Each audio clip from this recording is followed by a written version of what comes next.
But you never know that you could. And when you feel that way, ain't it good, good dancing in the red and gold. Dancing in the red and gold. What's up, Faithful? Welcome to the 49er Faithful UK Live. As always, I'm your host, Paul Hope, and once again, I'm joined by the one, the only, Lee Gowland. Hey mate, how are you doing? Well, everyone, we know it's officially Packers Week, and me and Lee are just as excited as you are for this weekend's game. But hold your horses, it's only Wednesday. We're going to leave all things Packers to the podcast crew at the end of the week, so you've just got to wait a couple more days for that. Tonight, me and Lee instead are going to go through our playoff teams from 2012, 2019, 2023. And with your help, we're going to pick an ultimate team and decide which one is the best. But before we get into all that, Lee, I've got a question that I want to ask you. Who's got it better than us, buddy? Absolutely no one. But on a serious note, Lee, cheers for joining me, mate. How are you doing today? Yeah, not bad. I mean, I've had some fun going through the team from 2012. Well, comparing all three teams that we're going to have a look at, and it's interesting. I think it's going to throw a couple of curveballs. I think personally, I might be making some decisions that surprise people. Don't know. We'll wait and see. Some people could decide that they agree with us. Who knows? But it's been interesting, and it's great that once again I get to talk about the likes of Patrick Willis, Navarro Bowman, Frank Gore. So really looking forward to it. Yeah, when we put together the new format, everybody, we were trying to move away from what we do on the pod. And I said at the start, Lee, we're not going to talk all things Packers. But you can't do a show like tonight and not reference great moments in history. It's well documented. I can say that on a Wednesday, that Colin Kaepernick was my first love. And I just watched the highlights earlier, Lee, of Kaepernick at Green Bay, first playoff game. Yeah. You know, and that cemented my love for him. And then I was reading articles. I've been, Jim Harbaugh, Kyle Shanahan. And we are going to touch upon Packers, people. But all jokes aside, we're going to save the seriousness to the back end of the week. Because what we found is, like, the Packers released an injury report yesterday, Lee, but it didn't mean anything because they hadn't practiced. So we've decided to leave that for the pod. Now, we're joined, as always, by the 49er Faithful UK chat. And Justin is in the house all the way from across the pond. Hey, so good afternoon, Faithful. So I'm sure Justin is flying that flag, Lee. As you said last week, he got there quicker than others. James has put a comment on there. So I think the point of the show, James, is we're just going to look at the players. We're not too interested who drafted them, who brought them. Lee said it on the short. It's going to be the players and the coach at the time. So regardless of who brought them in, and I see where you're going with this, and I completely agree. John McClune was an excellent GM. It's just a shame that what happened. Obviously, he had his personal issues. But yeah, we're not so bothered about who brought the players in. It's actually who's on the team at the time of the teams that we're discussing. And when we discuss them as well, one thing to bear in mind, because there will be players on there that don't make the ultimate team, and you think, how on earth can you leave that player out? We'll be looking at these players in how they performed that particular season, not throughout the career. So that makes it a little bit more interesting, a little bit more of a curveball there. But I don't want to give too much away because it'll probably spoil the first moment. Well, you said it in the short. 2011, 2012 was when my journey began. And like you said, being able to talk about this 2012 team now, I know more about football than I did. I remember the early days of what's a first down and quickly having to Google everything. But 2012 was my first 49ers team. So I joked on with the rally towel there. Jim Harbaugh, massive fan of what he did for us. And then obviously Kyle Shanahan coming. So it isn't the ultimate team of the 49ers. Because when I was preparing, Lee, I thought we better clarify that because some people might throw names at us that are not on the squad list. But it's 2012, 2019 and 2023. That's the teams we're talking about tonight, isn't it? It is. And I'll tell you what, it's a bloody good job that you started following in 2012 because obviously you found out what a first down was. Had you started in 6? we weren't that good, and it's not often we got a first down. So No, you might but- have struggled a little bit with that one. But it's just interesting because obviously I've got my pod station. You can't see it, but the picture hung up on the wall is Kaepernick and LaMichael James, Oh, you can of see all that. people, celebrating. No, so the You- Kaepernick's there, Ah, right. Yeah. but above me, and I'm not going to move the camera, Craig from Flip My Lids, he got me a Yeah. signed LaMichael James picture, but purely because it's got Kaepernick on it. And I thought, LaMichael James, 23? Obviously, my journey with 23 started back then. I didn't even realise it, but watching those highlights back to daily, you must have been the same as me in your element. You mentioned Willis and Bowman. I mean, that team in 2012 was stacked. Yeah, at the time, I thought that was the best team I'd seen play, and that's saying something because I mean, I was lucky enough to watch the Super Bowls during the 80s, and I don't know, I think it was because it was a more exciting team to watch rather than potentially the best skill wise, but it was definitely an exciting team. You never knew what was going to happen with Jim Harbaugh. He was such a motivating coach. I mean, obviously, his very first 3 seasons got to the NFC Championship each one of those seasons. That's the very first time it's ever been done, and it hasn't been done since. It speaks volumes of the type of coach he was. So are we going to start there? Are we going to start looking at the difference between the coaches, or do you just want to dive straight in and look at the teams? I think we'll dive straight in, leave the coaches to the very end. Yeah, I like it. because we'll. I mean, the first thing we'll do is we'll decide which team out of the 3 of them we think is the best, or we'll debate it. I mean, obviously everybody's got their own opinion, but we'll say which one we think is the best, and with that we'll go the coach that's of that team. But then we'll do the ultimate team and decide which coach should be the head coach of the ultimate team, and we'll do one each because we'll disagree, and it'll be interesting to compare them. I think we'll disagree anyway. It'll be amazing if we can pick exactly the same players all the way down.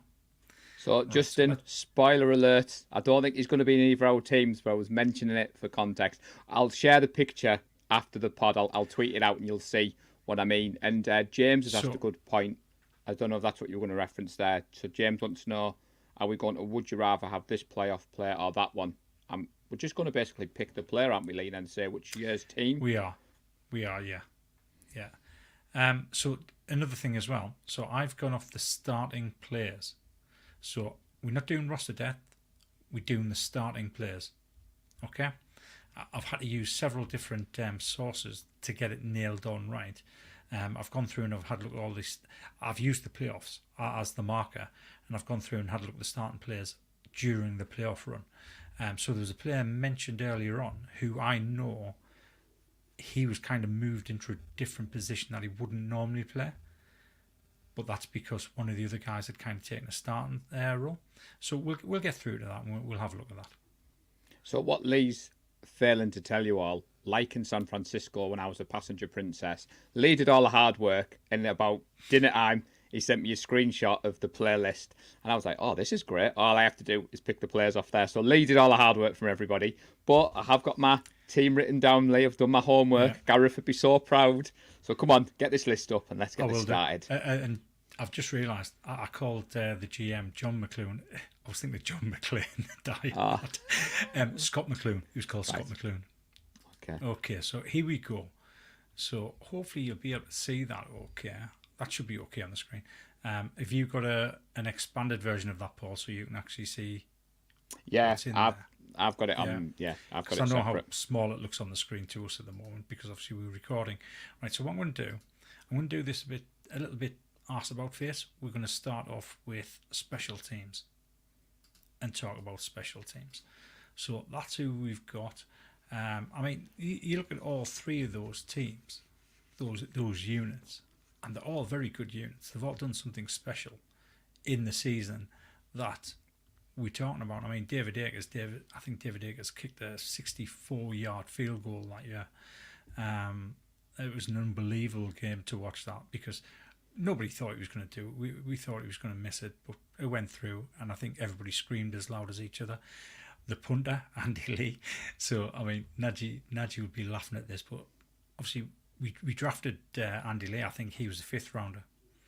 And you know what I think about taking a punter with a draft pick, although it has changed over the years. Andy Lee was a great punter as well. Then you had Jennings. I can't remember his first name now. Long snapper. If you know the long snapper's name, that's probably a bad thing, if I'm honest. Yeah. Well, kind of. We only know Tabor Pepper Well, because he's a friend of the show. Yeah, you're right. And to be honest, I mean, you look at 2019, we know Kyle Nelson because of the suspension he got. That's why I remember Kyle Nelson. And that's when Tabor Pepper came in.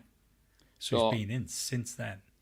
I think when we put the show together, like, we were going to do units, weren't we? Brian Jennings. I can see, yeah. So Neil Graham's put Brian Jennings there, but James has put, for him, as a unit, he's gone 2019 all day long. Interesting. So that's his answer.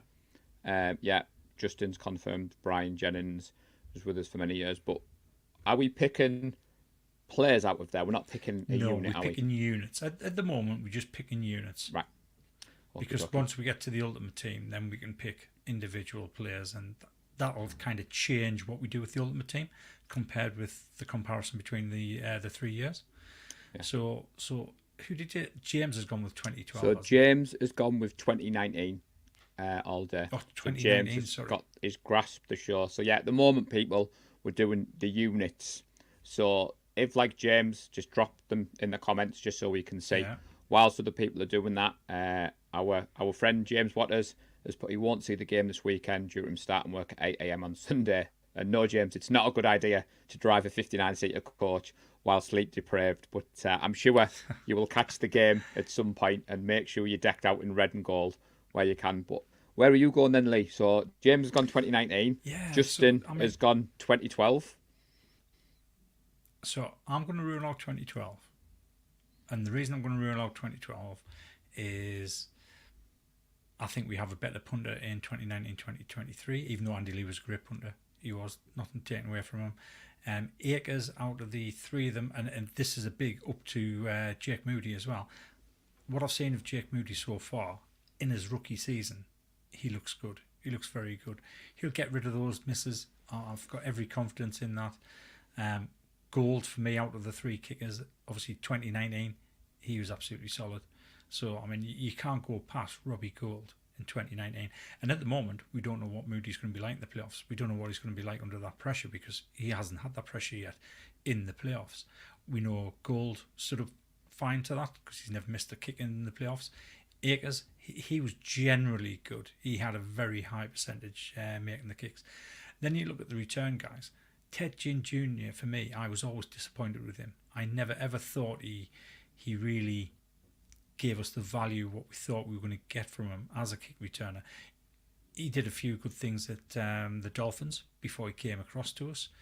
I'm sure he did have a kick return for us. I can't quite remember because that long ago and I'm not old. But I do recall he did have a kick return for us, for a touchdown, I mean. Yeah. I that was the first thought that sprung to mind. So there's a few people, what's good about the chat, some people are agreeing with you, some people are disagreeing. So you were saying about getting there, and Luke was like, yeah, I like him. And you're like, nah, I'm not keen. So to be honest, so you leading with 2019? Is that where you're going? No, not yet. You've gone through so it. I'm just saying, so for me, the kick returner, punt returner, Ginn Jr., he was a little bit of a disappointment to me. Ray McLeod has been a bigger disappointment to me. Don't get us wrong, he's better than what we've had for a few years, but I thought Richie James back in 2019, I thought he was just on the cusp of getting that breakthrough and getting a touchdown. I thought he was a decent returner. Long snappers, like I said, you can't really, if you know the long snapper's name, something's gone wrong. Wisnowski against Lee, I think it's fairly even. Wisnowski in 2023 has had a great year. But overall, I think I agree with James, to be honest. I think the 2019 special teams unit has got more on the other two. It's close, but there's not much in it. But for me, it would be 2019. See, I agree. And the only reason I agree is when we were looking at this, we were looking at playoffs. And in the playoffs, Robbie Gould was as good as gold. That's it for me. There's going to be a few people clipping this. You haven't picked your boy Jake Moody. No. It's still early days for Jake. But as a unit and going off the playoffs, like James has said there, it comes down to Mitch is better than Lee. Robbie was awesome in the playoffs. So I'm on the same page as you, Lee. It's like we planned this, which we didn't. So, yep, 2019 for me, buddy, as well. Right, fair enough. So let's go on to the safeties.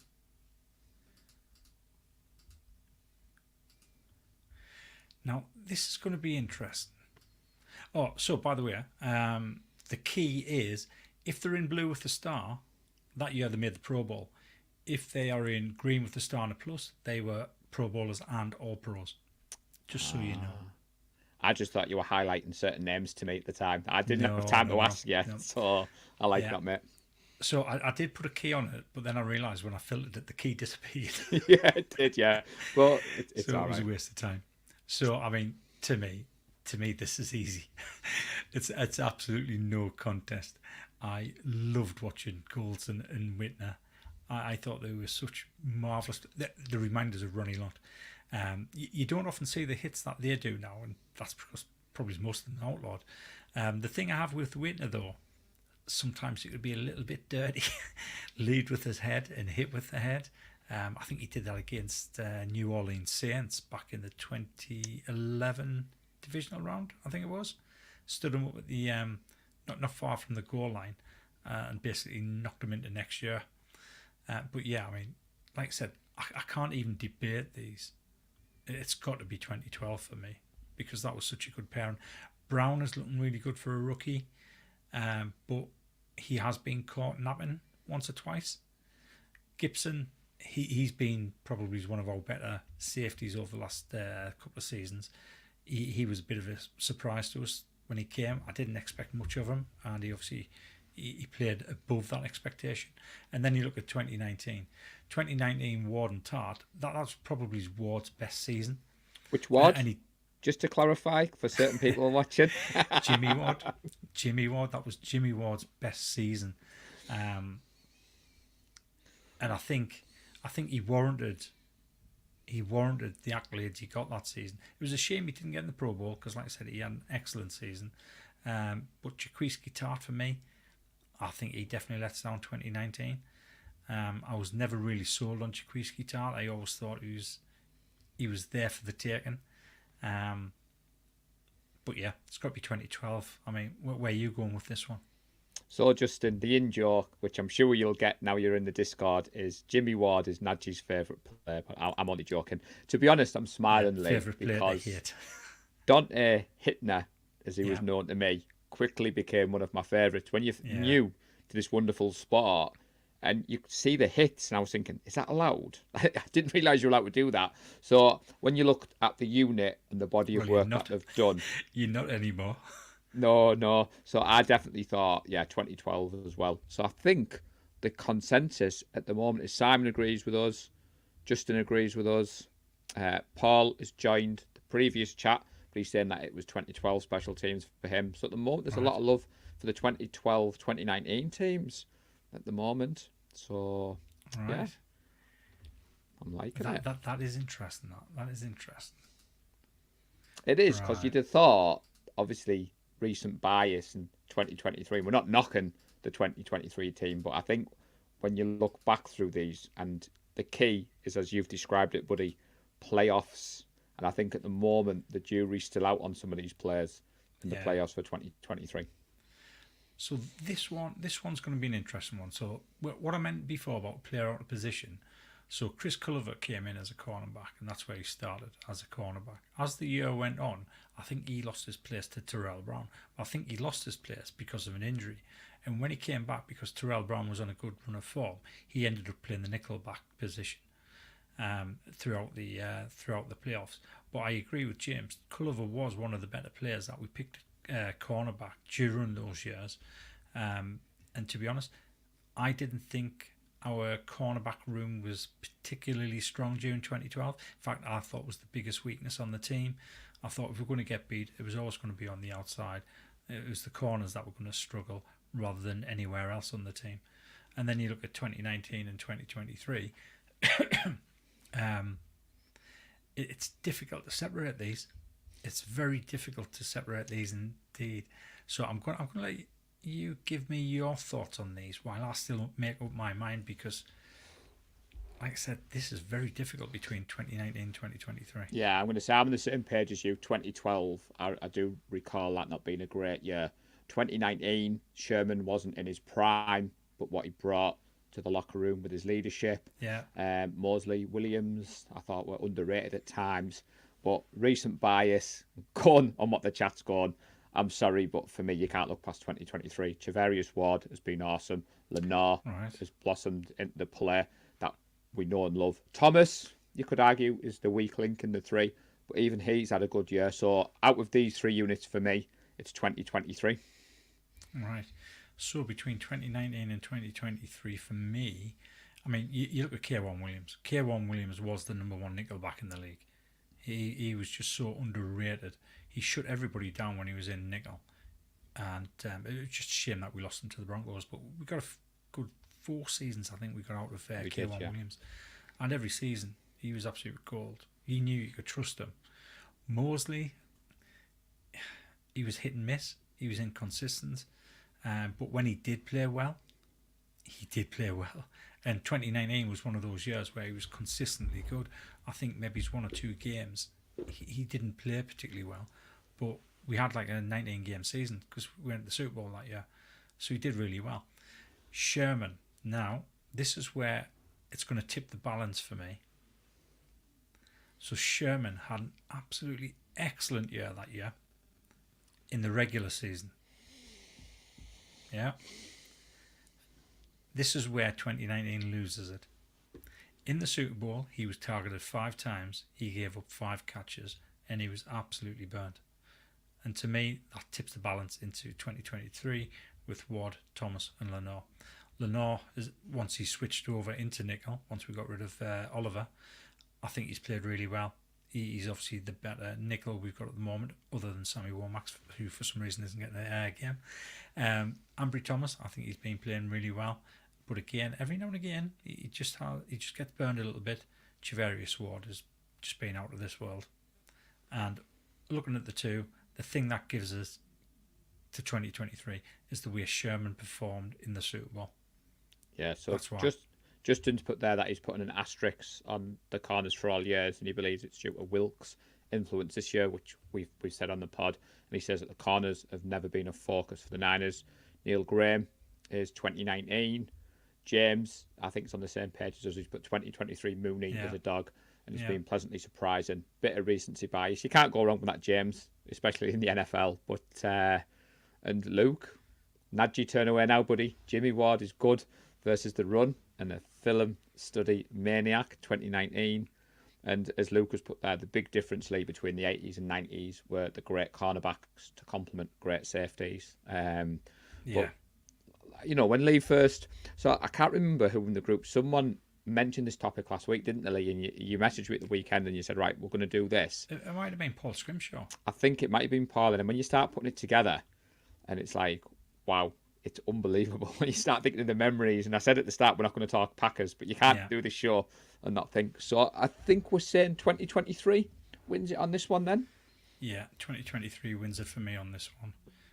By the way, if anybody wants to actually join the show tonight, now, live, and come and debate one of these units with us, just let us know. We'll send you the link and you can jump on and give your opinion as well.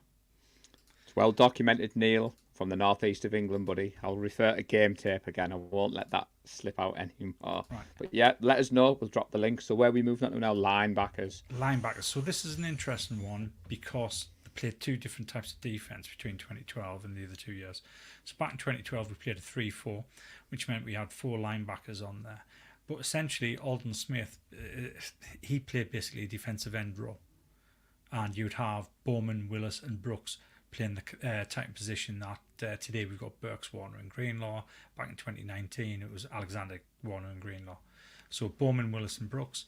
I don't know how you want to do this. Do you want to have Alden Smith in here, or do you want to have Alden Smith in with the defensive line and kind of match up the number of players there? Yeah, I think... Or, I mean, alternatively, we can do as it is now, because then it's kind of also judging what type of defence we played, the 3-4 or the 4-3. We don't need to debate this. Neil's dropped the answer in there. I'm only joking, Neil. I think if you knock Smith off this one, then it's a straight 3-3-3. Right. Well, I think that tell you makes what, it a little bit easier. We'll stick that over to the I may have laughed, Neil. You've got some people joining in. Justin, 2012, no question. Simon, 2012. James, like most people. Willis and Bowman, the reason he follows the Niners. Right, here we go. So, what's happened there? Right, I know what's happened there. Oh, it's because you've Let took me- a row out, so it's Let me just copy them, put them there instead. Right, that should work. I thought Technology, yeah. I thought we go. this was going to be one of the biggest topics to debate, and for the simple reason what most people are saying, Willis and Bowman, absolute monsters. At the moment, everyone in the chat is like 2012, 2012. So come on, Yeah. Lee, give us your thoughts, buddy, while the chat's Yeah, I made mean- theirs very clear. For me, watching Fred Warner this year, I think he's gone to another level. Early on in the season, you couldn't see a defensive play without Fred Warner being in the centre of that defensive play. He's been all over that play. He's been fantastic. I can say that tonight on the live show. You can. It's been Doesn't absolutely count. fantastic. I think Greenlaw's been underrated. I've got him in bold there because I think the Pro Bowl snub for Greenlaw is almost as big a snub as Ayuk, because I think he's been outstanding this year. But for me, Greenlaw's always got that little disciplinary problem. He's always likely to hit somebody late out of bounds, which he pretty much does every single game. Sometimes he gets away with it, sometimes he doesn't. Oren Burks, obviously, he's been injured the last couple of weeks, but he was playing really well. 2019, Greenlaw, it was the start of his career with us. He wasn't as good, but he still had a decent level of play. Obviously, we had that he had that stop against Seattle on the goal line, which everybody will remember from 2019. It's one of those iconic plays now. Watching that play, Fred Warner, we couldn't believe how good he was after just a few seasons. I think he always surprised us. Alexander, a little bit average, I would say. He wasn't as good as what I was expecting him to be, considering how many people wanted him in free agency. But then you go to 2012 and like, wow. Bowman, Willis, and again, Brooks was so underrated. He was so underrated. Those three there are absolutely solid. And nobody could run on us back in 2012. Absolutely nobody could run on us. I think for something stupid like 9-10 games running, we didn't allow any running back to go over 50 yards on us. That's how good the linebackers were. And they're just next level. And it's interesting because there's been a lot of talk this week about the Green Bay Packers and what they did to the Cowboys, but our linebackers are the best in the NFL, and I think Fred Warner has been known to go on record to say, go watch the 2012 tape, go look at Bowman, go look at Willis, and that's what you want from your linebackers. Yeah. So don't get us wrong, Justin. I'm going for 2012. Patrick Willis was one of my favourite players. It took me 2 weeks to actually watch his retirement interview. I just couldn't bring myself to go and watch it. I loved watching those two together, Willis and Bowman. For me, that's the best tandem of linebackers we've ever had. Warner and Greenlaw come close, but they're not quite there. They're not quite at the same level as Bowman and Willis. And look, 2012, they were both Pro Bowlers and All-Pros. I can answer the question for you, Justin. I don't have Warner and Greenlaw's jerseys. I've got Fred's, but I've got Bowman and Willis. I've got a couple of Bowman jerseys. I got a Willis jersey. And I think, like you said, Lee, I think Justin jumped in there. I knew you were going to go with 2012, but he's put on there, go back and watch them. It's a stuff for legends. I'm not even going to debate it. I'm on the same page everyone else. It's 2012. Yeah. Okay, so on to defensive line. I'm wondering whether or not this is going to be... Oh, before you say that, so you mentioned, so Justin's putting there, he cried about Willis. Justin, I hadn't been in the job I'm in now very long, and the Willis press conference broke at lunchtime, And when I returned to the office, my new manager, who's a Sunderland fan like Lee, was that concerned. He felt I'd had a bereavement in the family because I was that upset. I was that quiet. I think I'd not long just got my second Willis jersey as well, Lee. And it kind of, the news flashed up on my phone. And I watched the YouTube video and I was like, everybody else. I mean, we didn't do pods back then, but I think we'd have jumped on and done an emergency pod and talked for our love of Patrick Willis. Actually, no, I mean, you might have, I wouldn't have. Like I said, I mean, it took me 2 weeks. I was like Justin. I was bubbling like a bloody schoolgirl when I watched that interview, and I just couldn't believe it. And the more we hear about what went on behind the scenes, because he obviously wasn't happy that Jim Tomsula had gotten the role, and I think Patrick knew stuff that shouldn't have happened behind the scenes, and he thought, I'm not going to be part of this. Obviously his tour was giving him jip as well, but I think that was just to cover up the fact that he didn't want to be part of the organisation because of what was happening. The likes of Balky pulling the strings behind the scenes. I just it's hard. It was a hard one to take, that one. So, defensive line. This is the one where I think people are going to be split. I'm convinced it is. Well, Neil's already jumped in there, but you could make a shout for all three. He loved the Cowboy and Ray Mack in 2012. The line in 2019 was quality. And he's declared his love for the 2023 line. So this one was... It was difficult for me because back in 2012, I didn't really fully understand the game. And I'll be honest, I focused purely on the offense in my first year of watching the NFL. But going back today and watching, admittedly, highlights and reading up on it, it was like, oh, this isn't as straightforward as what I thought it was. But I might be controversial. I'm between 2019 and 2023. So that's where I'm at the moment. So I've ruled out 2012, which a few people might be irritated at. But in my own fandom, I'm between 2019 and 23.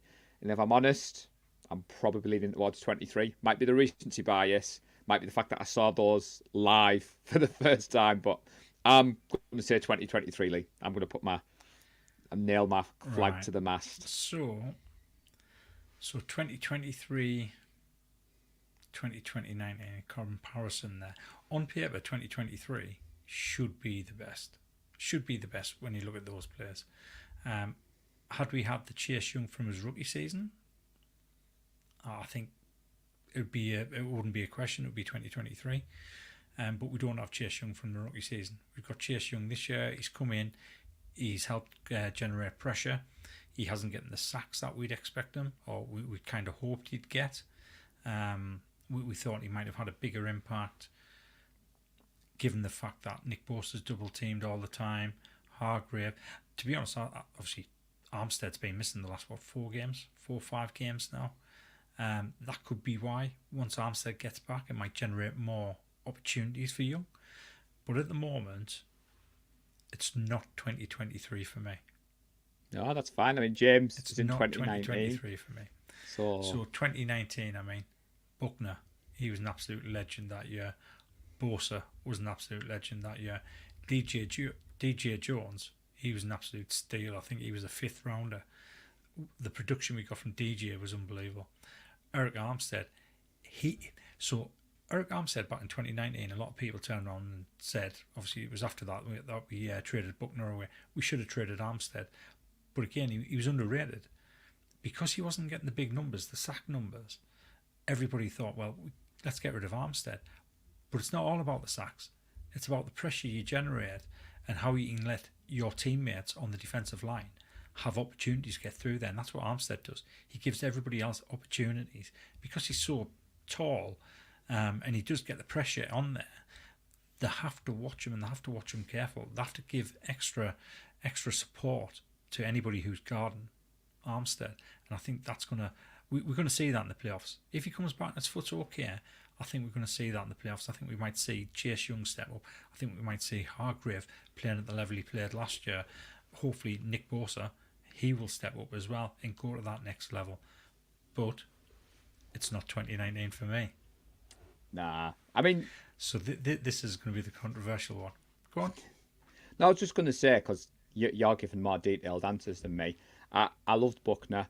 I'm a massive Armstead fan, but I just think Borsa, Hargrave, and Armstead together, when I was looking at what I was doing, like you said there, that what they bring to the team, what they do to the people around them. But then when I'm listening to people talk, 2019 was such a special year. We book our Super Bowl parties back then at the start of the year, Lee, and then the results started coming in. And whenever I think of that 2019 team, I know how it ended, but it was a special journey, and you forget Buckner and Armstead together were special. But I'm laughing because James put on there, you've missed off D Ford, and we're still paying for his cap hit now. Yeah, so you know why I missed D Ford off, don't you? He hardly played a game. He was injured all the time. Yeah. Which was reflected in when you had a look at the starting teams during the playoffs. So 2012, I'm going with 2012. I thought the combination of Justin Smith and Alden Smith was just unstoppable. You've got Isaac Sopawaga. He was a solid nose tackle. He was absolutely great. He could move a building by himself. And McDonald was a solid player as well. And both McDonald and Sopawaga helped Justin Smith and Alden Smith get the amount of sacks that they were getting.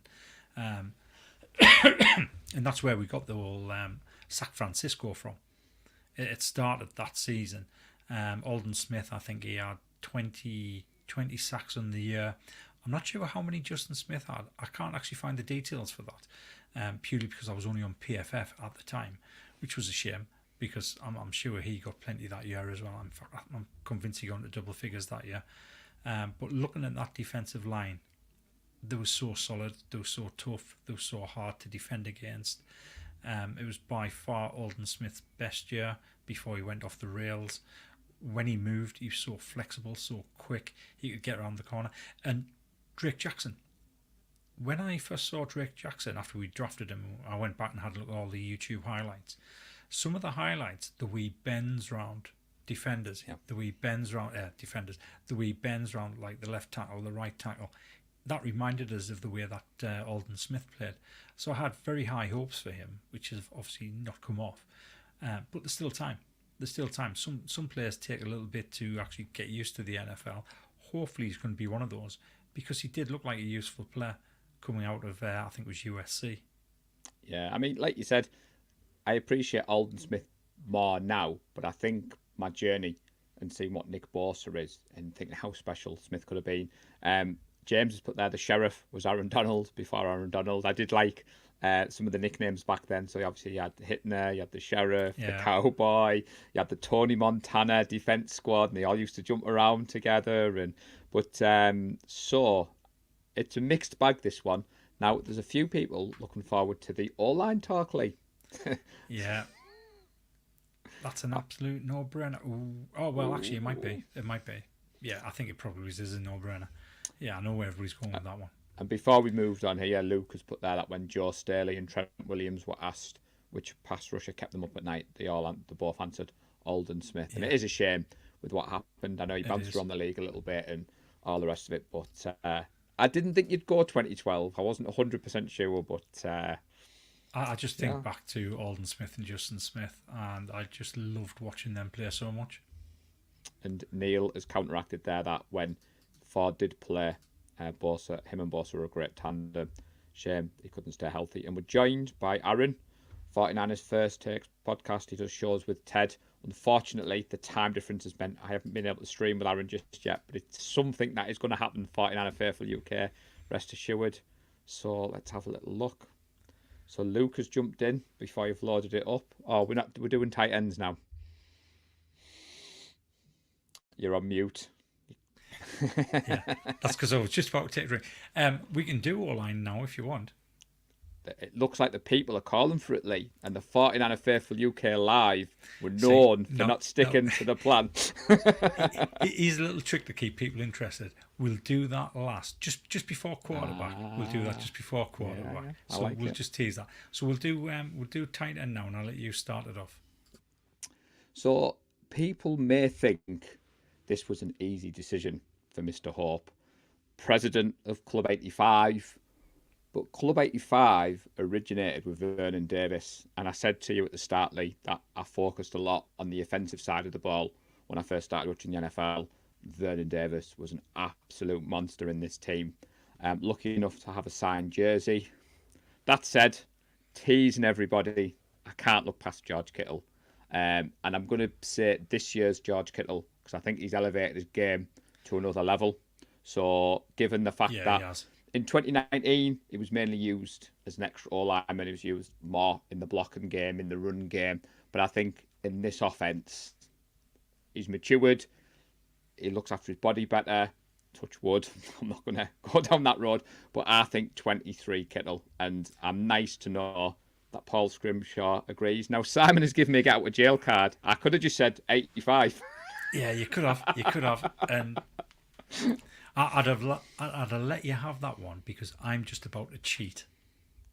Okay? So, it's easy enough just to have a look at those. I've only put one tight end on there because we were looking at starters.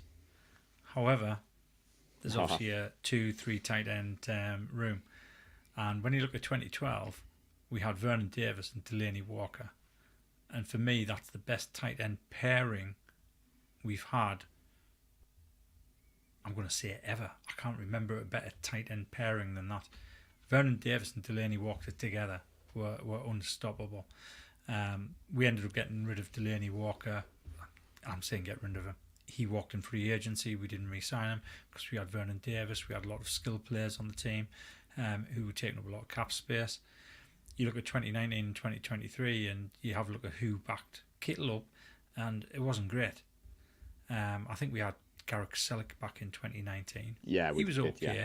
But he was no Delaney Walker. He was no Vernon Davis. However, if I was going to do it off the tight end room, I would have to go 2012 because we were stronger, but we're not doing that way. Could you imagine? You have to go off the single players. Yeah, could you imagine Kyle Shanahan having two tight ends at the level of Delaney Walker and Vernon Davis? Oh, yeah. That's exactly what he's struggled with over the years. Yeah. I was going to say, I thought this is when you got me to give my answer, and then you were going to drop the other names on, and everyone was going to go, you idiot, Paul. Look at the room as a whole, but I like you haven't done that to me, mate. I mean, to be fair, when we let Delaney Walker walk in free agency, I thought we made a mistake. I thought we should have let Vernon Davis go and kept Delaney Walker, because at the time Delaney Walker was our best tight end. He was producing a lot more than what Vernon Davis was. I don't think it was that long after Vernon Davis got hit by Cam Chancellor, and that kind of knocked the stuffing out of him, and he was never the same. He was never the same player after that. Was it Cam Chancellor who hit him? Yeah, I think it was. I think Chancellor, yeah. Because I know Delaney Walker went to the Titans because my mate Ryan was winding me up about that. And I think, didn't Davis go to Washington?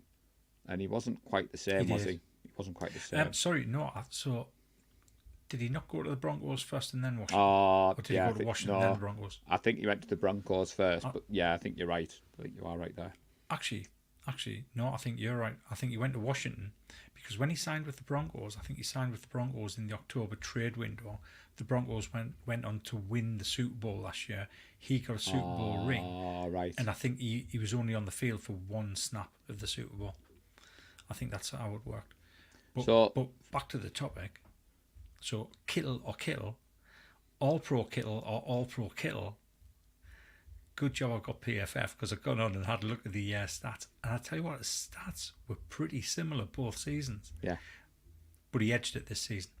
This season is when he's edged it, and I'm going to go with 2023 Kittle. Yeah. I think a lot of people are on the same page. I mean, we love George.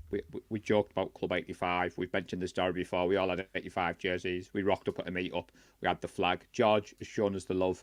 But a lot of people are saying here that he's just much more mature as a player. There's that many comments going. I've missed the one that I was trying to put on there. Right. Let's get it. Here we go. There you go. You're right, David. Rush Francis and Brent Jones was elite back in the day. I've actually got a Brent Jones signed card in my display cabinet there. Brent Jones, so he played number 84, and for some reason I can't get it out of my head that he wore 85, and he didn't. It was 84. That's my fault because I've conditioned you at Club 85. You probably have, you know, mate. Right. On to... should I do full back and running back in the same team? I don't know. No, I'm not going to do that. Not going to do that. Let's go to full back. So Lucas said there, Shanahan would have used Walker as a tight end, H-back, full back, would have driven defences nuts. So, yeah. And Neil commented that he went to, like you said, went to Denver after us, then to Washington. So you're right there. So Right. let's have a little look. So full back again. To me, this one's a no-brainer again. But it might not be the no-brainer that you're thinking of. It's not Bruce Miller. Bruce Miller wore 49. Almost got a Bruce Miller jersey. In fact, the week I was going to get a Bruce Miller jersey was the week that he was arrested. And then he was kicked off the team. And I went through a phase where every time I bought somebody's jersey or was about to buy somebody's jersey, they got kicked off the team. So I stopped buying jerseys for a while. But yeah, I mean, you look at Juice this year. He's all-pro, pro bowler. He was a pro bowler in 2019. And it's going to surprise you to know that I think 2019 Juice was better than 2023 Juice. Even though he was an all-pro this year. So I'm going to go with 2019 Juice. So just while we're on, I put a flash to comment on there. So this happened to me earlier. So Mike's put on there, is his screen blurred? And then Wayne's jumped in, check your playback quality. Because this happened to me earlier. Hang on here. Mike's at work, and I believe Mike drives a bus.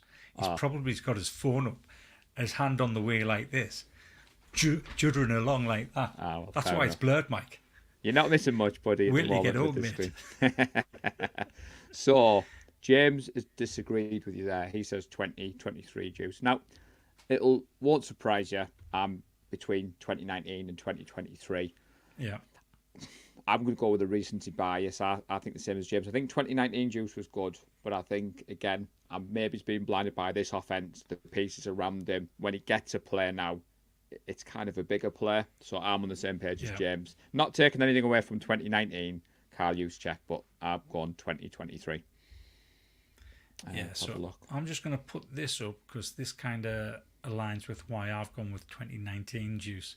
He hasn't quite had the production this year as what he had in 2019. Yes, Purdy does use him, but I think he was used a lot more back in 2019.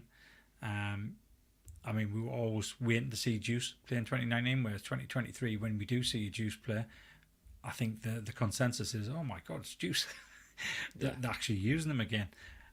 Which is why I'm a little bit surprised he went all-pro this year, not 2019, because I think he had a much better season in 2019. But again, that's my opinion. What do I know? And Paul Scrimshaw, didn't know you were a Swiftie, buddy. We all know this reference, so this is in connection to his wonderful wife making all those jackets, and she's done an interview where she explains how you pronounce the surname. So it's bringing new people to the sport. My two girls are certainly more interested, thanks to the Taylor Swift influence. But let's have a little look. The comments are flying in. So Neil Graham, which Juice do you want? He takes a 2019 one. Simon, whose comment you put on earlier, he said the same, 2019. Let's have a little look. David, come in with a good shout there. We like a bold shout on the 49er Faithful UK. Juice and Kittle could be Hall of Fame bound. I think they are Hall of Fame bound. I don't think there's much argument in that. I mean, Juice has been one of the better fullbacks for the last 20, 25 years. Justin's on the same page as you. He liked Bruce until he didn't. Mike has reassured everybody. If his bosses are watching, he's on a break at the moment, late, so there's no swerving at the moment. Joined by Mariah, 49er Faithful League Pod. It's always great to be joined by people from across the pond. And Wayne, don't worry, buddy. We'll catch you later. Don't forget to drop a comment when you watch back, because I'm sure you're going to have an opinion when we do our ultimate team. All right, let's move along to running back. This is a no-brainer. This is the easiest one of them all, to be honest. I think it is anyway. Might be controversial because Frank Gore was one of my favourite players, but what Christian McCaffrey has done this year, it's just been something else. He's elevated the whole team. He's elevated the running back position. He's playing the running back position like Bill Walsh would have wanted the running back position to be played. And he's just out of this world. He's fantastic. I haven't mentioned Mostert, which is unfair really, because obviously that Green Bay game where he ran for like 220 yards, 4 touchdowns, it kind of feels as though I'm doing him an injustice, but his name would definitely go on there third. It'd be the first name on there at number 3, then Gore, then McCaffrey. And the reason I say that, I mean, Gore had a spectacular playoff run back in 2012, to the point that the only thing that people talked about after the Ravens game was, why the hell didn't we run and go? He got us to the Super Bowl in the first place, and then the last 4 plays we don't give him the ball. That's just crazy. As Simon has said there, it might be easier to pick your favourite child, but no, it might not be controversial. So Neil's another one that I thought might have leaned towards Frank the Tank, but he's going with CMC. I mean, has anybody gone Frank the Tank? I was about to say, taking off the comment there, when we planned the gold mine trip, you said to me, just make sure the jersey you've got on is something that you look back on. And I'd said at the start of the early how much I loved Christy McCaffrey, 23, was going to be my next jersey. And boy, oh boy, am I so glad that I took your advice. Bought that jersey for my trip to Levi's. And like you said, not taking anything away from what the other two have done. Because watching back that Green Bay game from 2019 always brings a smile to my face, because my friend, who's a Rodgers super fan, still doesn't speak to me about that game.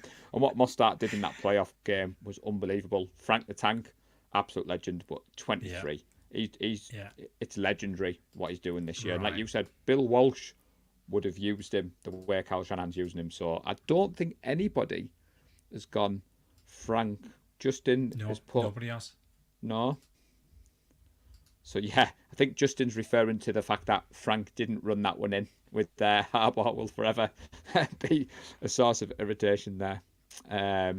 And Mike, on a serious note, he wasn't sure whether it was his diabetes playing up, which was worrying, but it's about the bus driving as well, Mike, not laughing about your diabetes, but I'm glad you've got it sorted. YouTube does these weird things sometimes where it just changes your playback speed, so as long as you can see me and Lee in all our HD glory and not be blurry. I'll tell you what, it'll be better off being blurry to see me and Paul. Yeah. Okay, so we're on to wide receivers, and surprisingly, none of the wide receivers made the Pro Bowl in any of these years. I'm saying surprisingly. I don't know, I think the 49ers get a bad rap where nobody really looks at the wide receivers, and definitely since Shanahan came on, because I think everybody just assumes that they're getting the yards because of the way Shanahan play calls, which I think is unfair. Definitely this year, which is why Ayuk's in bold again, because that was the biggest Pro Bowl snub out of them all. How the hell he didn't get on there is beyond me. But this is the bit where I said we are choosing players on their performance in the season we got to the Super Bowl. Now the reason I say that is because wide receiver 3 for us in 2012 was Randy Moss. He wasn't particularly good, let's face it. He was at the end of his career. He wanted to go on to a contender, to have an opportunity to get a ring. I think he ended up with a shade under 500 yards that year. I mean, Mario Manningham, I think he was pretty much the same as well. They used them interchangeably. Crabtree had a good year, but I'm going to let me bias ruin my head there because I hate Crabtree. I mean, he went over 1,000 yards, and he did have a good season. But out of the three of them, I didn't really feel as though that was a strong wide receiver room, which is a strange thing to say when you've got Hall of Fame Randy Moss there. He was just at the end of his career. 2019, obviously Debo was just getting started as a yards after the catch guy. Emmanuel Sanders came in. He did a job for us. He looked good. Marquise Goodwin, yeah, he allowed us to take the top off defenses and keep them honest. But again, that wasn't his best season. His first season with us was his best season, and I think once we got to that, because I think he was only there 2 years, I think this is after we got rid of him after the Super Bowl, and it was kind of a bitter move when he went. And then you look at 2023, and I think you can't go wrong here.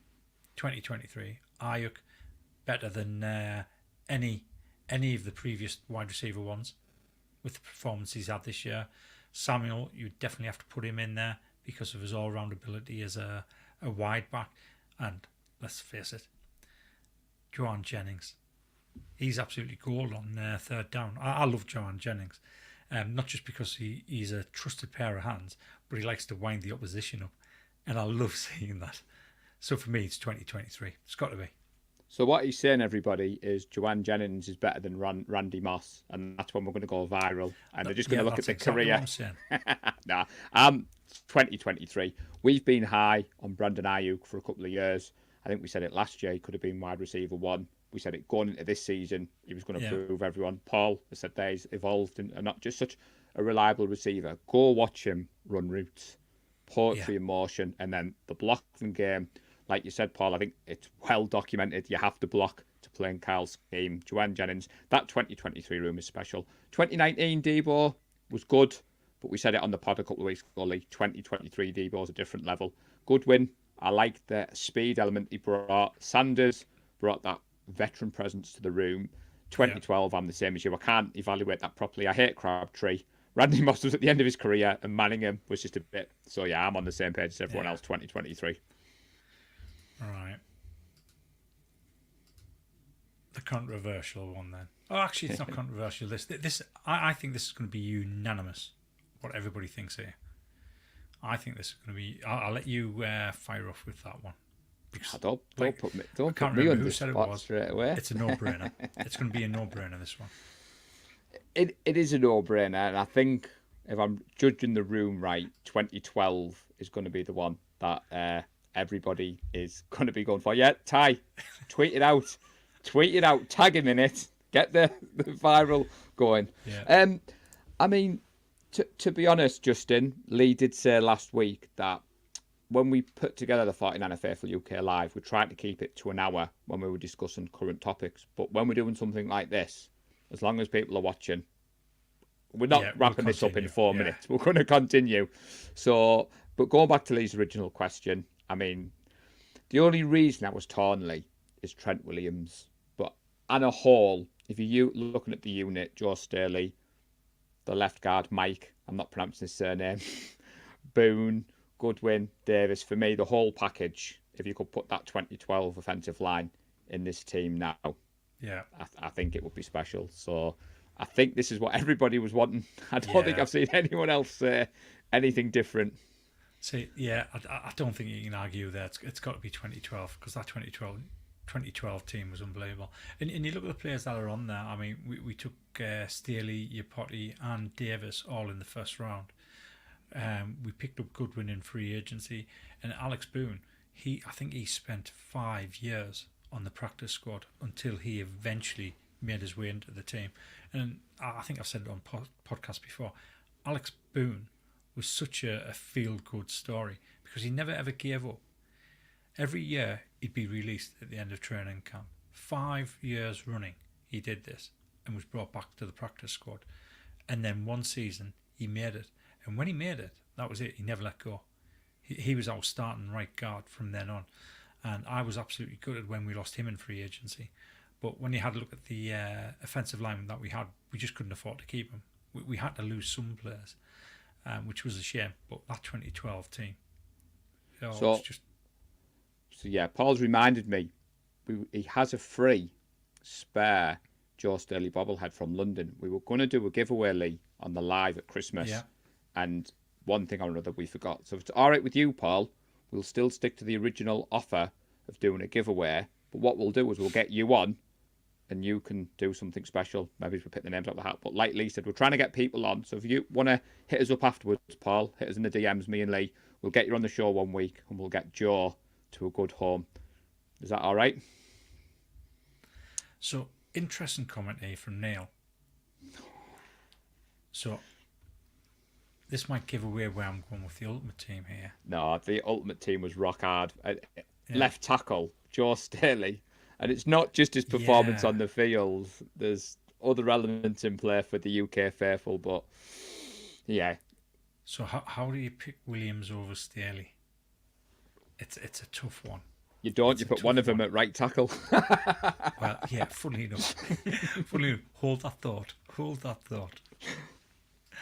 Right, let's go on into the quarterback position and then we'll do the ultimate team. So Paul's going to jump on Lee. Done for the quarterback position.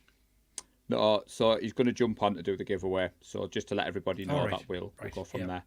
So, David. Right, here we go. Yeah, Neil's agreeing with me. So quarterback. This is the one. So our good friend David Bettridge, when we tweeted the link out for this show, when I finished work, notification popped up. And the first thing David said was, which quarterback are you picking? 2012, 2023. And I was like, tune in, David. tune in because I think this could be controversial, Lee, couldn't it? Because I don't think anyone's going 2019. Or are they? Hey.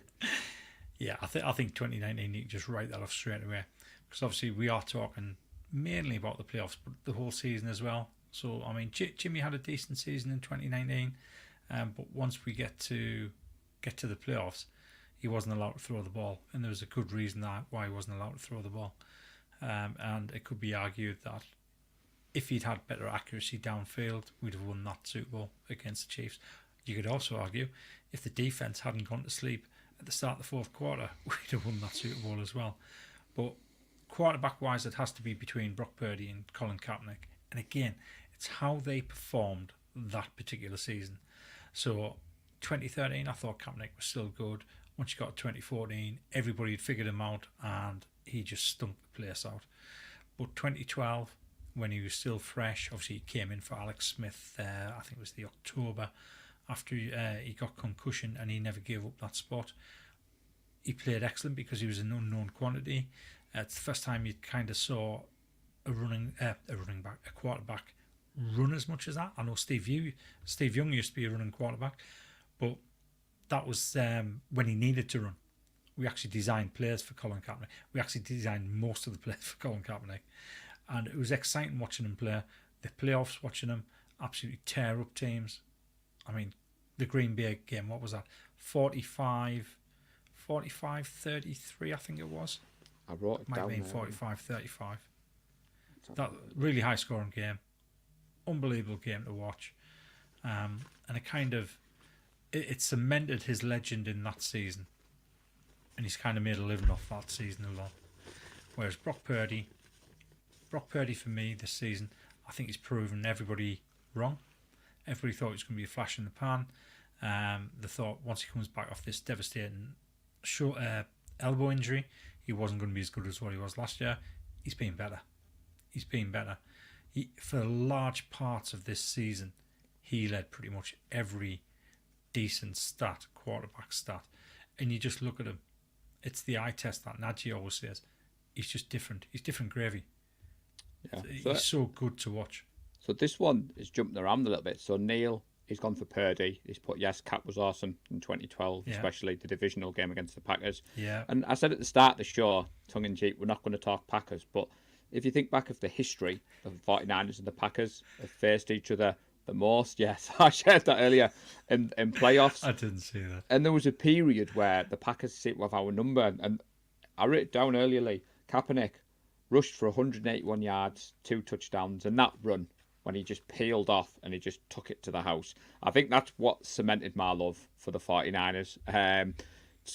Ty has put there, give him 2012 Cap all day long. Simon, it isn't easy. And this one was a difficult one for me because I did love 2012 Cap. I like Purdy now, but if I'm going on performance-wise in the playoffs and doing this at the moment, I'm going to go 2012 Kaepernick. I've got to let my heart rule my head at the moment. That's where I'm going on this one. Right. I jumped in there before you said yours. So, interesting. And yes, James, I know we're talking he only played half the season in 2012, but we're looking at that team. So we're looking at 2012's team, 2019, 2023. So it might be controversial, but that's where I'm going. So all we need now, let me just turn that back up because we've gone down again. All we need now is get Neil Watson on to pick 2019 because you know that's where he's going with his pick. I thought I'd given mine away with the Kaepernick jersey hung up, the Kaepernick picture. Right. The you Kaepernick... can't actually see it when you sat up there. Yeah, I need to get my your big angles head's right. in the way. My big head. Right. So let's do the ultimate team. So you've already done your ultimate team. I'm going to have to do this on the fly. So do you want to fire away? Because it could be different. It could be different from... Actually, before we do that, because we've broke that down unit by unit, now you need to tell us which one out of the 3 teams is the best team. Yes, go on, everybody, before I immediately answer. So we've broke it down by units. Which team do you believe is the best one? Whilst people are putting their answers in there, Ty's put the 2019 cap became the first man in history to pass for 250 plus yards, rush for 150 yards in a single game. He means 2012 cap. I know what he means there. And that's right, James. Yeah, it was the Bears game. So, Justin, you're supposed to answer the question, buddy. That's what Lee's asked for. So James has gone 2023 or 2012D. We want an answer, James. Don't sit on the fence. You have to pick one team. That one. That's interesting, that one. And as Justin has put there, it's hard to do because we know how the 12 and 19 seasons ended. Simon is like... I mean, for me, the thing that lets the 2012 defence down is that cornerback room. There's a bit of recency bias here, though, isn't there? Because we've broke the units down. We've gone through our history. But I'll be honest, seems everyone's... Give me the 2023 team. If you had to pick one team in its entirety, I'm going for the 2023 team. It's one team in its entirety. Yeah. That's why we're doing an ultimate team, so you can pick and choose. But you have to pick one squad. Yeah, I'm the same as Paul Scrimshaw. Outrageously talented, explosive, amazing team spirit. And Justin, he's on the team 2023. I like it. So total team. Total team for me, it has to be 2023 because I haven't been this excited by a roster in a long time. You look around and there's no obvious weak spots. I know people have different opinions. Somebody's going to turn around and say, well, actually, Moody's the weak spot because he's not as good as previous kickers. But he was still so consistent. He was very consistent. He broke the record, didn't he? What was it? Something like 60 kicks made. Yeah. Yeah. So to me, looking at the overall teams, I would take 2023 over the other two. Not to say that they'd beat the other two. I think they'd definitely beat 2019, to be fair. Yeah. I think looking at this, obviously they do have a weak spot. Garoppolo. Neil Watson's not going to like me for saying that, but Garoppolo was the weak spot without a shadow of a doubt. It's close between 2012 and 2023, and for me, it's the cornerback room that seals it. They're just that much better on 2023. Are we picking GMs and head coaches? No, but we're not picking GMs, but we are picking head coaches. The reason we're not picking GMs, as James mentioned earlier, the vast majority of the 2012 team was built by Scott McLuhan. There's only a couple of players that came in from Trent Baalke, and I will do anything not to give Trent Baalke any credit. So yeah, we'll go head coaches, and again, head coaches for me. This might be controversial, but I'm going to go with Jim Harbaugh. Ah, look at Lee. I'll get the rally flag out. Lee's gone for... I'm going to disagree with you. I loved Harbaugh, but I just think Kyle Shanahan is a special coach, and I think what he's doing with his team... I've seen an argument Harbaugh's probably suited to college because his approach wears off in the professional game. Where at college, obviously, they have that kind of cycle. Not a knock on Harbaugh. The whole, who has it better than us? And I remember that handshake with the Detroit Lions coach. But out of the two, I'm going for Kyle Shanahan. Hence why I rocked the Shanahan hoodie and look tonight, because I knew we were going to get asked that question. See, the thing with me with Shanahan is I need to see us be behind at half-time and come back and win the game, because he really struggles with that. He just doesn't seem to be able to call players, make the adjustments when we're behind. When we're in front, but the opposition may be pegging us back a little bit, he can make adjustments then.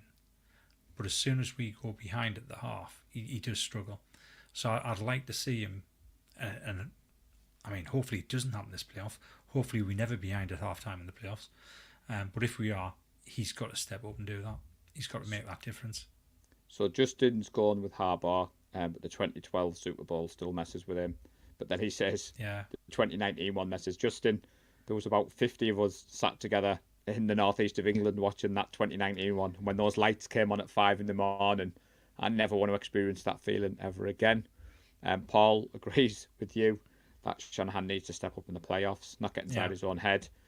Controversial. Justin's gone with Jim Tom Sula to take charge of the ultimate team. And no, Justin, Mariucci isn't an option. It's Shanahan or Harbaugh. Now, James has put a good comment in, and we don't think we thought about this, Lee, but he said, are we going to do a chat column for the Ultimate Team? So I don't know how we can do that best. Yes, so, we are. We are. Right. So, I like that. Let's go over to the Ultimate Team. Because I think what we'll do... so, do you want to start off with your QB? Because you've already got your team there. Yeah. So again, just what I was going to say at the time, and I was looking at the difference between the two coaches as well. I think Kyle came in and built his team from the ground up. So, right, let's have a little look. My team. So quarterback, I went with Kaepernick, so I'm going to stick with that one. Are we going special teams? So we're going from the bottom up part. No. Let's start with from the top. So you're going with Kaepernick, yeah. So, right. Who have you gone? I'm going Purdy. When I watch him, I mean, I said this the start of last season when I watched him in pre-season, when I made the prediction that he was going to throw the game-winning touchdown in the Super Bowl. He just looked different. You watch him play, and he's got this air about him. And for a rookie, and especially a rookie team with the last overall pick, I just thought he looks too good to be true. And it's taken me a long time. I mean, it took us all of, obviously all of last season. You played the last 5 regular season games, and then the playoffs. But by the time he had that injury, I finally came to terms with the fact that how good he did look, and it wasn't just a flash in the pan. Yeah, I mean, I think to clarify, because people might watch this out of context, we're talking 2012 Cap. I love Purdy. Yeah. He's Purdy good. I'm all aboard the Purdy rocket ship that Najee started, so don't get anything mixed up. And I hope that when we come back and do this after the season, my opinion may change. But I've got a little bit of support. So Ty has put Cap, Neil Graham has put Purdy. Purdy's got 2 chats so far. Oh, it's 2-2. No. So Cap had 2. It was 2-all. Paul Scrimshaw's come in, so it's 3-2 to Purdy at the moment. So let's have a little look. This could be... Hey, this is an interesting segment. It's going to be going on forever and ever. Let's have a look. I think Ty's friend Gareth wants to vote for Jimmy. 4-2 Purdy. Do you mean the host with the mostest, Ty? Because I don't think Gareth Ellis has been on record as being a 2019 Jimmy lover, but we'll take your word for it, buddy, because you're well connected. 5 for Purdy. Yeah, I'd say Purdy. Yeah. Now, Purdy. if you are watching this back and you're not watching us live, what I would say is if you could leave us your ultimate team in the comments, and what we might do next week, we might have a look at those teams depending on the topic. Not as in-depth as what we've done tonight, but for people watching back, it would be nice for you to drop a comment. So yeah, Justin has spoken. Purdy is the final answer. Yeah. Right. Wide receiver 1. 2023 Brandon Ayuk is my wide receiver 1. Let's have a look. Yeah, Ty. The same thing as well. It's our love, buddy. I'm going to say. So this is where the chat surprises us. Right, so 2023 BA, Ayuk.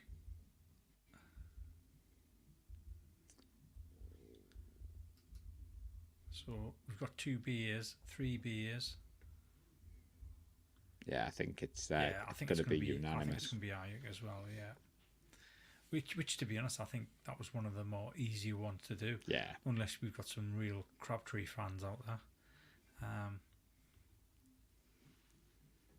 So Ty is true. So when you were in Jerry, yeah, when you were in the San Francisco, when you were at the Miami game, I did a show with Ty the next morning, and we talked about BCB and how special he was, and I quoted your pod reference because at the start of the season you said he was going to throw the winning touchdown. So we were high on 13, but yeah, what did you say? Someone wants 1989 Jerry.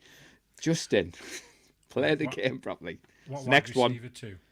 Samuel, 2023 Samuel. No surprise if people have been watching. So, funnily enough, I was going to go 2023 Samuel as well. Right, who have we got from the chat? They're just catching up now. So I would say it's going to be Debo. I think it's going to be Debo. But obviously Debo 19 or Debo 23. That is, yeah. So at the moment we've had 3 Debo 23s, 4 Debo 23s. I think he's just upped his game another level this Yeah. year, hasn't he? So Now, if we could have had Debo 21 slotted in there, it would have been Debo 21. So, Ty, it's like we're all on the same page, buddy. These are no-brainers, but I'm sure it's going to get more complicated as we go down the list. Right, I'm jumping down to wide receiver 3. Wide receiver 3. You Yeah. didn't have a wide receiver? Oh, yeah, you did. Joanne Jennings, 2023. Yeah. There's a theme with my team, everybody. I promise it isn't all 2023. I have mixed some other ones in there. Oh, Crabtree for you. Yeah, well, remember this is Ultimate Team.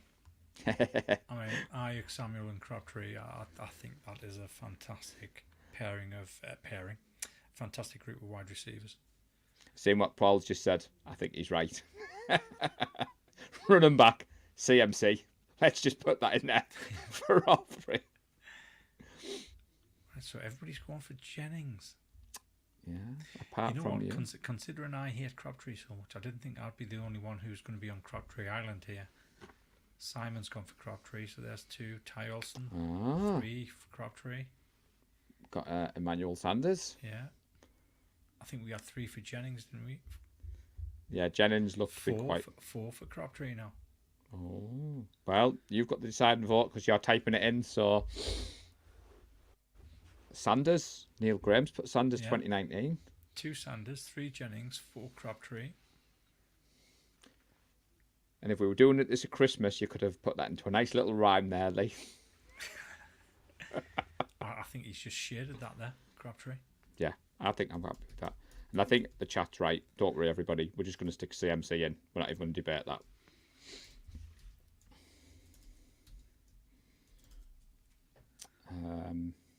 So you're going to laugh at my next answer. So while you're typing all that in there. So on the fullback. So during the breakdown of the units, I talked about 2023 Carl Juszczyk. But for my ultimate team, I'm going 2019 Carl Juszczyk. Because you could tell I must have had a break between doing the segments. But yeah, I'm going 2019 Carl Juszczyk. So get that written in.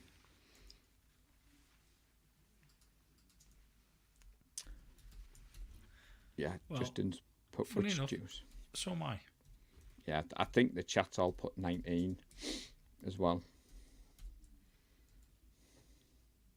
No, that can't be right. Somebody did say 23 Kyle Juszczyk when we were going through the teams. Yeah, me. And I've changed my answer at this bit. Right. Yo. So there you go. Justin said 23. But yeah, it looks as though it's going to be 19. So left tackle. Oh no, tight end. Tight end, getting ahead of myself. So I'll let you type in Juszczyk, which isn't the easiest. Because I've copied it, it's copying the colours over. Yeah. I think this is going to be no brainer, to be honest. Yeah, 2023 Kittle for me and mine.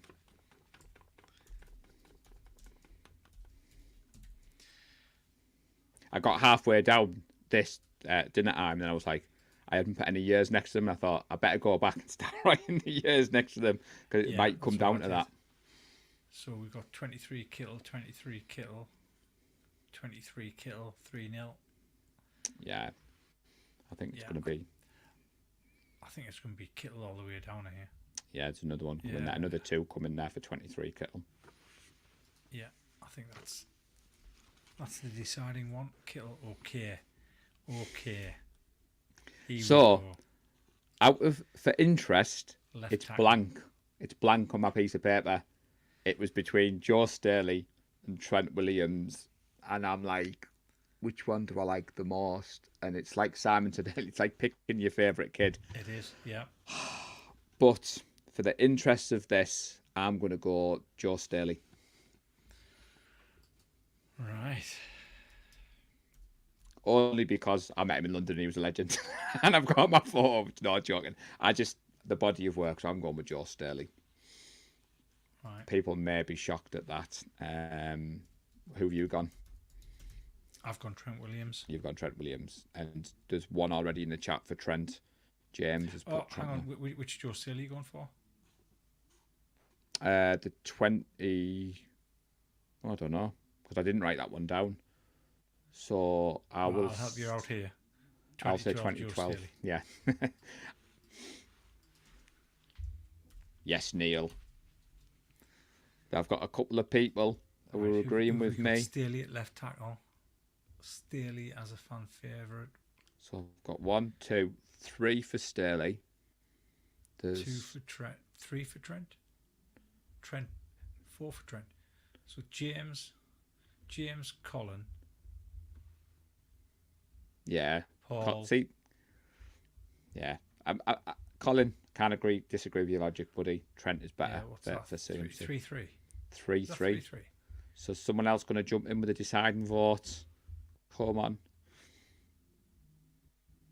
Alright. So David's come in with the Trent. Oh, and so's Justin. Yes, we are allowed to swing tackles.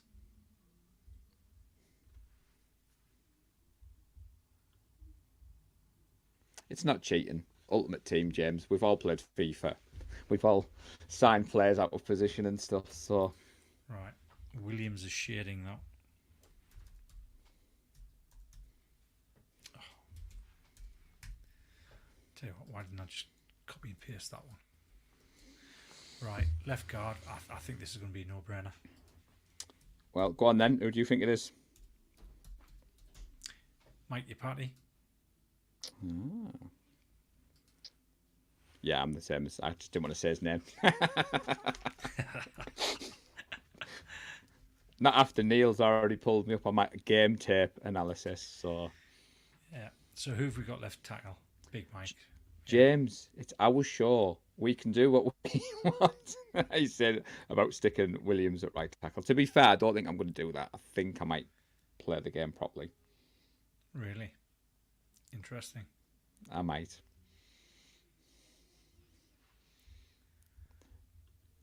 But nobody needs to do that, Justin. Nobody needs to. It's easy, you Patty. You Patty. There you go. You Patty. I get excited, Ricky Justin. Patty. You should know that by now. And if I get excited and I get the name wrong, I don't want to do disservice to some people. So, are we waiting for the chat now?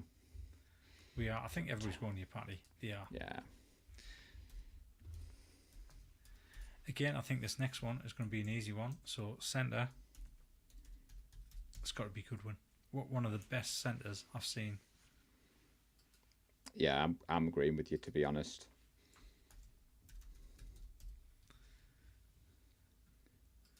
Certainly better than 2019 Richburg, who was made of glass. And Brendel, I've been impressed with, but he's not quite at that level when we're playing Ultimate Team. I can say his name, Neil. Goodwin. Yeah. I'll be gobsmacked if it's anybody but Goodwin, to be fair.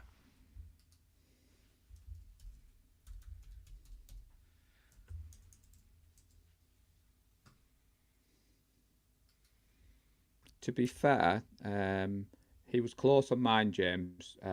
Tomlinson, 2019 Tomlinson. I did like him in the team, but I decided to go a different way. So where are we at now? Right guard. We're on the right guard.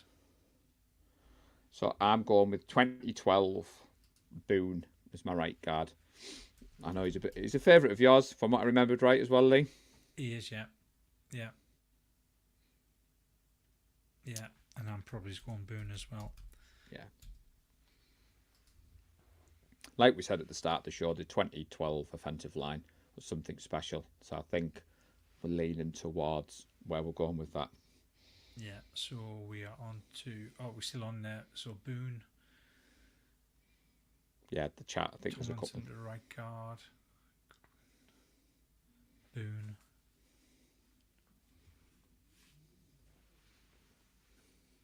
Yeah, I mean, Boone, like I said, Boone... The level he played he gave us in 2012 was just unbelievable. I think we won't cheat. I think we'll stick to the... Yeah, we won't cheat. Because that's what I was planning on doing anyway, because it was the hardest decision in my life to leave Staley out, especially because 2012 was such a unbelievable offensive line. And I just think Trent Williams gives us something extra in the run game. Yeah. I mean, don't get us wrong, Joe Staley was great in the run game.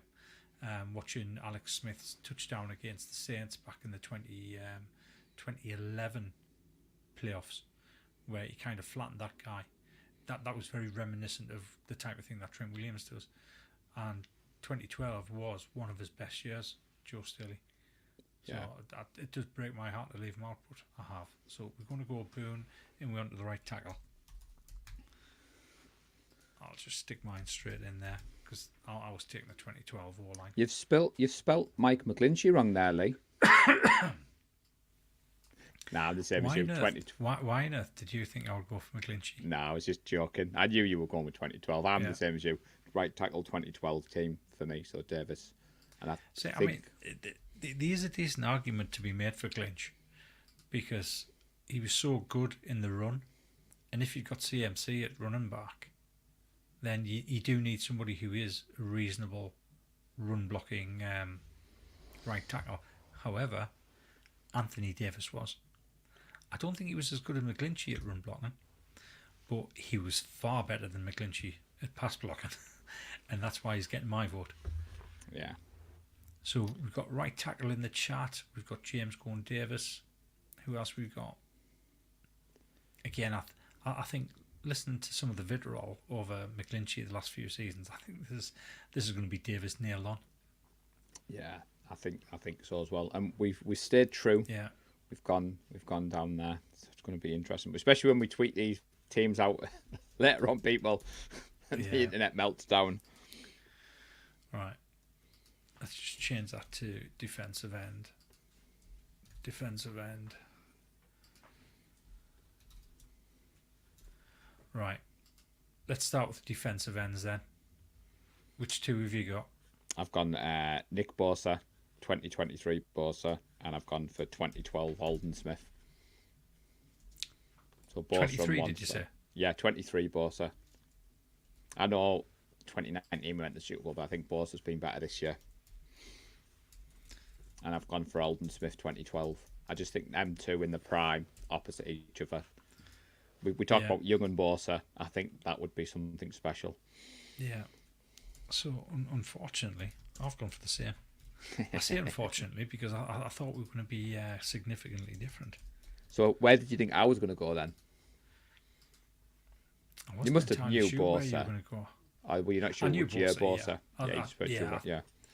Yeah, because 2019 he did have a very good season in 2019. Oh, he did. I'm not taking anything away from that. But I just... bit of experience he's got now. I mean, ideally it would have been 22 Bosa, wouldn't it? Yeah. But obviously, I mean, it was a playoff year. It was a playoff year as well.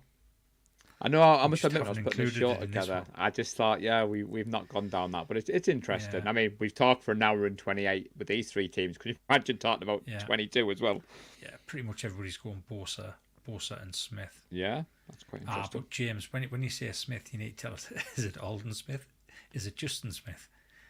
I think he means. I think he means Alden Smith. He has. Oh well, he's put 12. Yeah, I think he means that. 12 Smith. I mean, Justin and Alden played the same year. I think we'll stick with that. Everybody's in agreement there. Yeah. And then we've got defensive tackles next. Yeah. I think this would be where we disagree. Go on then, fire away. So I'm going for Hargrave 23, Armstead 23. I like them two as a partnership. That was my thought process behind it. I think Buckner will get a lot of love in here. I'm not sure where you're going to go yet, so I'm looking forward to your answer. I'm going Buckner. Yeah. But there's another Smith that's jumping up in the chat, which is getting a lot of love at the moment in this one. So Justin Smith and Buckner is... Yeah, Justin Smith was defensive end, though. That's the thing. Some people are obviously using their own rules, but not. So who's your second one then? The thing with that, he was defensive end / defensive tackle because he played in the 3-4 defense. And generally, when you have the 3-4 defense, you have two defensive tackles, a nose tackle, and then one or two of your outside linebackers would be classed as your defensive ends. So technically, James is correct. Justin Smith would be classed as a defensive tackle. and I think that's a fair shout to actually put him in there as that. So who are you going for your second one? You're still thinking about this? Yeah, I'm still thinking about it because James? I've kind of talked myself into changing my answer to put in Justin Smith now, because I wasn't going to put Justin Smith. I was going to leave him as a defensive end. But to be honest, like I said, the size of Justin Smith as well, he was the size that a defensive tackle normally is. So this one's going to be a little bit more, I say, difficult. There's a few different answers kicking about on the chat here. So we'll have to try and decipher this. Right, Hargrave and Buckner, Smith and Buckner. So Buckner looks as though he's in there. Yeah, I was going to say, I would say he's in there. And it's tight. I know who the second one is. At first, so we've got two Justin Smiths, 3 Buckners, 1 Hargrave. Ah, interesting. Right. Anybody else want to comment on that one? Who are you going to have in there with Buckner? David's come down with Hargrave and Armstead, so he's on the same page as me. Right. So 2 for Smith, 2 for Hargrave, 2 for Buckner, 1 for Armstead.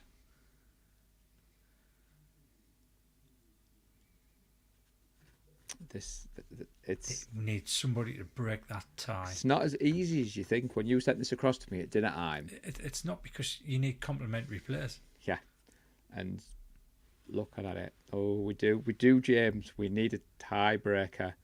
So Paul Scrimshaw's jumped in. That he speaks for everyone. And Eric Hargrave, Justin Buckner. Yeah, nice one, mate. You've been spending too much time in Discord helpful with Najee Karar. That's Isn't what's it been past your happening. Bedtime? Right. Justin has just jumped in there. Hargrave. Oh, sorry, no. Another Smith. Smith and Buck. I think that's the deciding one on there. I think it could be. Yep.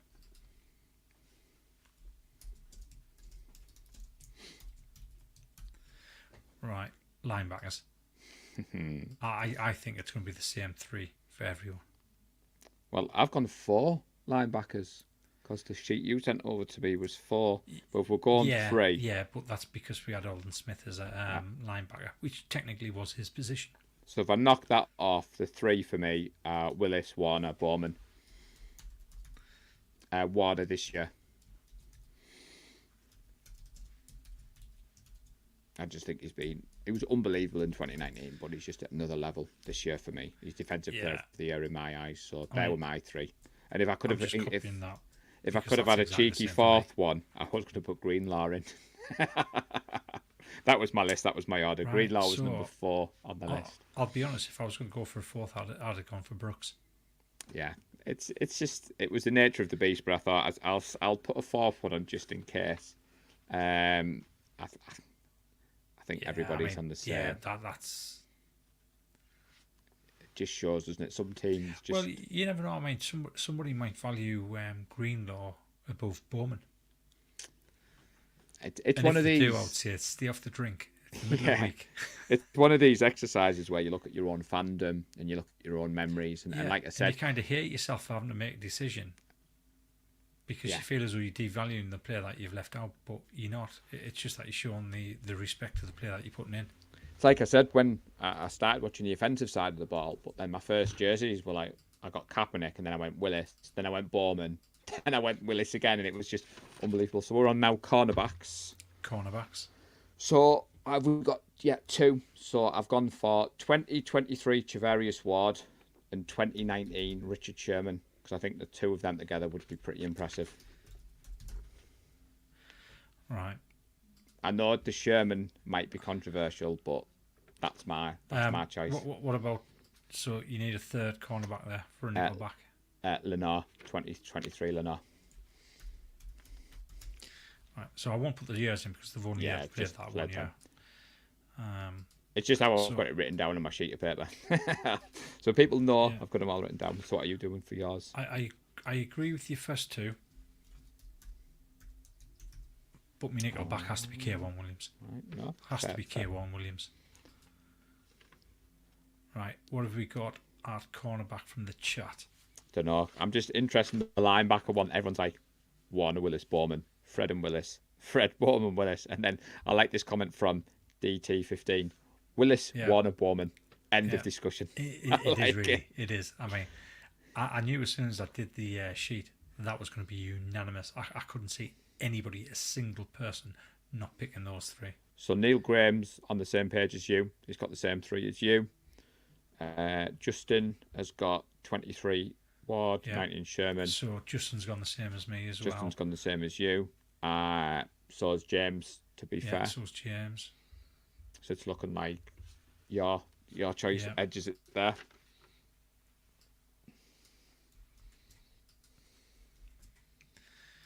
Right. And again, I think this is going to be a no-brainer. Well, you say that. One of my answers, I did it just for our good friend Najee Carrar. So free safety, Jimmy Ward. Strong safety, John A. Whitner. That's what I had to do it for Najee. I know you'll be watching at some point, buddy, so you're welcome. Right. James is on the same page as me. Yes. Where are you going? You know you've got to say Jimmy Ward. I know. I'd love to go Ward. Just to wind Najee up. But again, I'm going to have to stay true to what I was thinking first. Yeah. That's what you got to do. So Neil Graham, it's like you and Al Presidente are on the same page. Right. Yeah, it's Goldson. Yeah. Yeah, I could have sworn I had Nature in for some reason.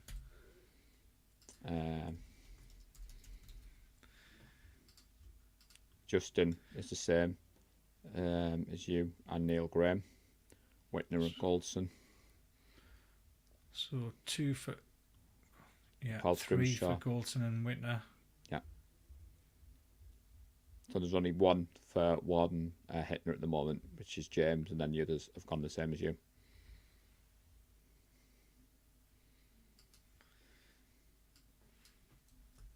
It's easy, we can paste and copy in it. Right. It is. Right. Kicker. Not messing about. 2019, Robbie Gould. I know he wasn't in any of the other teams, but he was special in that playoff run. Yeah. Yeah. And I think the chat will be on the same page, Yeah, to be I fair. think that's going to be a no-brainer. We're not I'm saying... looking forward to seeing... I'm looking forward to seeing what Moody does in the playoffs. But yeah, I don't think he can go past Robbie Gould. Yeah, we're not doing a Jason Aponte or a John Chapman here. We're not hating on Moody. For the point, for this exercise, it was about what we've seen at the moment. So, like Paul Scrimshaw said, when you're doing this, give me a kicker who's never missed a kick in the playoffs. Yeah. So that's on there. Right. Punter. I'm going with 2023 Mitch, because when he's had to punt the ball this year, he's been amazing. I love the energy he brings to the team. And that non-special teams player that should have counted elevated it for me. I can tell you my long snapper now if you want, but let everyone up. So, No. Neil Graham, Lee for punter. Justin, Lee for punter. Yeah, that's what I'm struggling with. You've got Andy to go Lee Mitch. or 23 Wish. He's been on the money. He has. He's been excellent this year. Some of the punts, and like you said, that had that counted, that I'm not even going to call it a fake punt. Had that run counted, it just elevated him. And you know, if you need someone to lay the smack down in the kick return as a last line of defence, Yeah, I'd want him there. Mitch is your guy. Mitch is your guy. I hope it doesn't come with that, everybody. But 2 for Mitch, 2 for Mitch, 2 for Lee,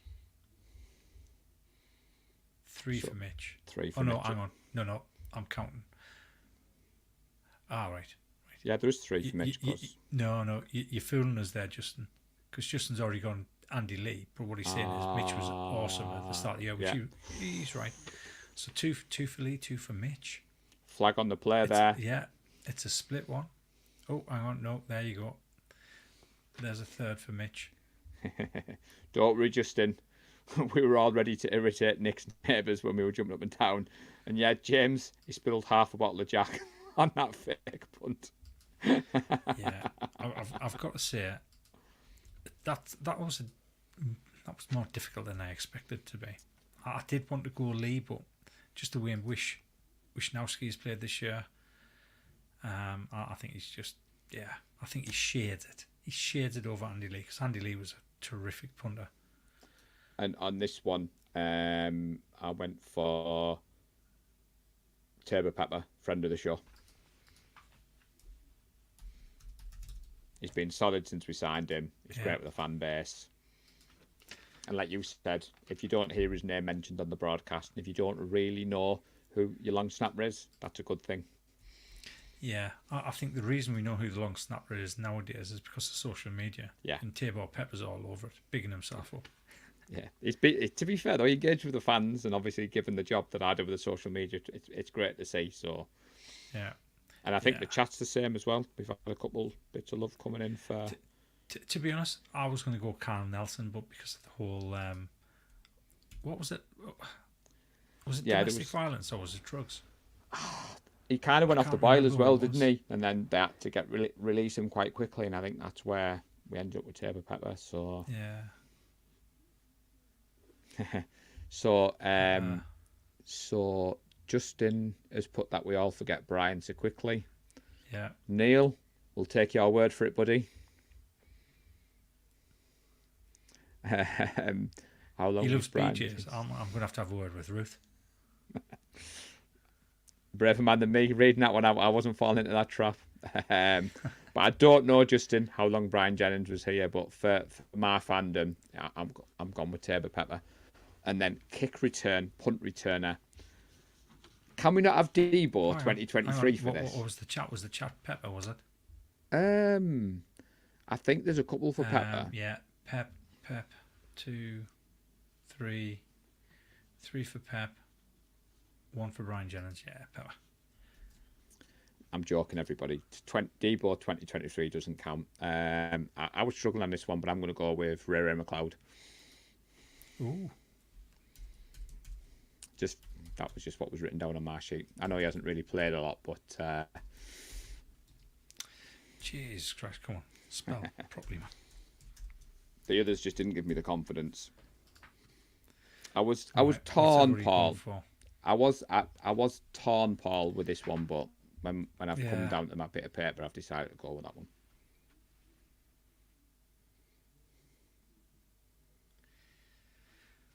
You know what? For everything I said when we did the special teams about Ted Ginn Jr., Is that where you're going?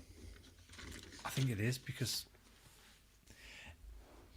even though he very rarely produced, every time we had a kick return, you always had hope that he would produce it. Yeah. Whereas with McLeod, I think he can get some decent yards. But I just never get the feeling that he's going to break one and go all the way through. And that was definitely the same with Richie James. I mean, when Richie James was back there, kick returning, punt returning, I thought maybe we might get the 30, 35 yard line, and that's about it. And to be honest, the majority of the time, he very rarely took it out the end zone. He did score one though against the Seahawks, Richie James. He did, yeah, you're right. He did. He did get one because Neil's put there. Remember the Seahawks game, but this was a coin flip for me. When I wrote my answers down earlier, Paul, I had Ted Ginn Jr., but when we've been going through this, I went with Ray McLeod. So I'm going with Ginn Jr. So yeah, I think we've got Ray, we got Ted.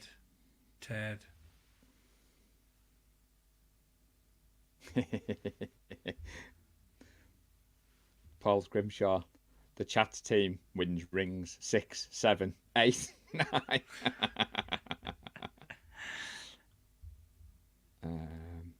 Oh wow! So Jennings, to answer Justin, he's gone and he's found the answer. So from the year 2000 to 2012. Yeah, 12 years. 12 years. James has put there punt return, kick return, just fair catch. He doesn't really care. Right. Yeah. Somebody come and take Justin away. I think he's escaped from the care home. Kyle Williams. I don't know how you dare bring up that name. I think that's why I put McLeod in, because number 10 isn't a good look for Ronnie Bell, No. thanks to Kyle. So, but do you know what, Lee? When you proposed we did this, I was thinking we're going to struggle to get an hour here, and we're what, an hour and 45 in? Oh, I knew it was going to last a long time. I knew it was going to last a long time. It's easy to debate them. I mean, looking at the ultimate teams, they are very similar. It's just one or two where it breaks your heart to make that decision. So I think the chat is Ginn Jr. Yeah, I would think he say that. shaded it. I would say that. And So there like we I have said, it. like I said earlier, if you're watching back, either hit us up on Twitter, Facebook, Instagram, or leave your comment on the YouTube video, because I would be interested, Lee, to see other people's teams. But like we said last week, we know everybody's itching to talk the current topics, but it's only Wednesday, and this is the time where we plug. We will be back, definitely me and Lee. Gareth will be hosting, and we'll be breaking down the Packers game. I don't think Nadji will be joining us, so thoughts to Nadji at this time. He's had some news, which he's kind of shared, hasn't he, Lee? He's let everybody know that he's taking a back seat at the moment, so just wanted to say thoughts to Nadji and his family. But I enjoyed that short night. It was good. I mean, stuff like this, especially when you can look back at teams like the 2012 team and reminisce, it is good. And hopefully in 10 years' time, we'll be looking back at 2023, the 2023 team when we won Super Bowl number 6, just before, the year before, we went on to win Super Bowl number 7. And we can talk about that in 10 years' time. Yeah. I mean, we're trying not to get ahead of ourselves, but obviously we had the gold mine trip. The fact that we went this year, I'm smiling doing the prep for the Packers. It's been hard seeing the comments in the group when people are asking, like, are you worried about the game this weekend? Yeah, because you want to reply to the comments, but then you can't because you want to do it on the podcast so that people listen to the podcast. I know I've been like that for the last 6 years. And in fact, in the early days when I first restarted the podcast with Brian Davis, when people would say, what's your opinion of this? What's your opinion of that? I'd say, I can't tell you because we're going to be recording the podcast and it's going to be on the podcast. So I can't tell you. You'll have to listen to that to listen to it. But yeah, I think this has went really well. I thoroughly enjoyed it.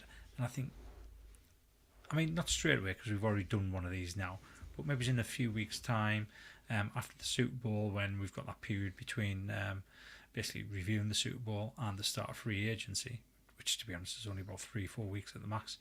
We can probably bring something back in like this and maybe talk about the 95 team. Yeah, I mean, you picked the 3 teams because of my journey. Justin's put there, thank you, gentlemen. He looks forward to tuning in every week. The chat is great and he'd love to shake everyone's hands. So, Justin, I'm sure it'll happen. But yeah, the reason you picked the teams was because of my fandom. But like you said, Lee, could you imagine trying to do this? Even if you just picked the Niners Super Bowl teams, could you imagine trying to pick an ultimate team out of all them? Yeah. So, and Neil, thanks for the feedback. So, like you said, we are trying different things. We would love people to jump on and chat topics with us. So yeah, so I kind of said that in the short. If you want to jump on, just tell us in the chat. Let us know. Well, actually, if you're in the chat and we connected with you on Facebook, we can send the link straight through to you. If it's Twitter, we can send the link straight through. I think that works as well. Yeah. Just let us know that you want to come on and join in with this because that's what we want. Especially when there's only 2 of us on, it's great to have that third person come in and help the discussion go along. So by all means, let us know if you want to chat. As long as you've got a good internet connection and a quiet place, it makes it easy. And we'll have you all on. Not all together though. no, but it has been good. Yeah. So what we do now, everyone, is Lee releases the YouTube short, which tells you about what the topic is going to be. And like you said, if you've got anything you want us to debate, let us know. We're always up for chatting all things Niners. Like I said, we will be back later in the week, which I'm so excited to do this podly. We always talk about every game being the biggest game, but so you know what, you made a good point there. That obviously as soon as we finish now, I'm going to put a post in the groups in what you want us to chat about next week. And I've just said we won't do another one of these. It's not our well, it kind of is our choice. Yeah, it kind of is. But you need to tell us what you'd like us to talk about. We'll choose one of the topics so that we've got a couple of days to prepare for that, and then that's what we'll talk about. And the way we'll broadcast that is by doing a short to say this is the topic we've chosen. Tune in and have a laugh. It looks like Lee, Paul Scrimshaw and Neil Graham, the Yorkshire Brethren, as they've nicknamed themselves there, are going to come on and talk against the North East posse. So, no, honestly, when we put together the format of the live... Paul's from Middlesbrough. That's a small town in North Yorkshire. Well, so it's me under 3. Technically, I'm from Darlington, but I live in Middlesbrough. Yeah, but I know what you mean. Right. We're getting technical. Yeah. When I was jumping on Breezy's show earlier, Red Jet Shell was like, London's in the house. And I keep saying Shell. I'm about 5 hours away from London, but, just for ease. And Neil, how about the Shanahan family as a topic? As in Mike and the history Carl has with the Niners, the type of the offense they've both ran. Well, this has been the longest live that we've done, but we do appreciate everybody staying with us for 1 hour and 51 minutes. It's been an absolute blast. Is there any public service announcements other than the pod, Lee? We put the post in the group anyway, so there's definitely, if we win on Saturday night, there's definitely going to be a meet-up in Leeds for the NFC Championship game. That's going to be in a city centre pub, city centre bar. I can tell you which one it's going to be. It's going to be the Box. I believe the 49ers have already arranged the details around that, because obviously it doesn't kick off till 11:30. And I think as long as you've got a private license or a private party, then you are licensed to do that. So that'll be announced officially after the divisional game, as long as we win the divisional game. So if you need to book travel or hotels, you know where it's going to be, you know when it's going to be, so you kind of got a little bit of a head start there, because they will do a ticketed event. Whether or not you have to pay for those tickets, I don't know at the moment. It was one of the suggestions from the lessons learned on the other watch parties, especially when it was oversubscribed. We said, look, why don't you charge us £15-20 per ticket, and then obviously take that off beer or food once you get there, so that basically all you're doing is you're pre-ordering food and drink. But what it stops is all these people just buying 10 free tickets and then not showing up. Yeah. So hopefully they'll do something around that way, just to make it a little bit of a smoother process. And the good thing is the 49ers reached out to us and have told us about this, so that you guys get there first. Yeah, because what happened last time, it's trial and error, but obviously, like Lee said, we're focused on this weekend's game coming up. Do drop us a like and a subscribe. It's always great to see those numbers going up. Like Lee said, we will be back next week. The topic could be what Neil has said, but it could be what anyone else suggests. And we might be joined by some special guests. But Lee, thank you, buddy. I'll do it one last time for you, because you picked your head coach. So who has it better than us? Nobody. And on that note, everybody, stay safe and go Niners. Go Niners. We love the San Francisco 49ers deep in our heart. Like Joe Montana in the corner, deep card. Garrison Hurst, stiff farm.